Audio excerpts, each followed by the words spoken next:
Today is the day of Pentecost. It's taken from the Bible reading is taken from Acts 2 chapter. When the day of Pentecost came, they were all together in one place. Suddenly, a sound like the blowing of a violent wind came from heaven and filled the whole house where they were sitting. They saw what seemed to be tongues of fire separated and came to rest on each of them. All of them were filled with the Holy Spirit and began to speak in other tongues as the Spirit enabled them.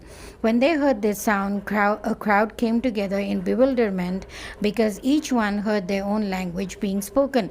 Utterly amazed, they asked, "And all these who are speaking Galileans? Then how is it that each of us hears them in our native language?" Parthians, Medes, Elamites, residents of Mesopotamia, Judea, Cappadocia, Pontus, Asia, Phrygia, Pamphylia, Egypt, and parts of Libya near Cyrene, visitors from Rome.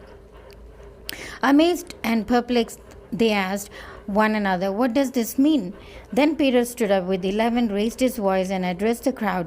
"Fellow Jews and all of you who live in Jerusalem, let me explain this to you. Listen carefully to what I say.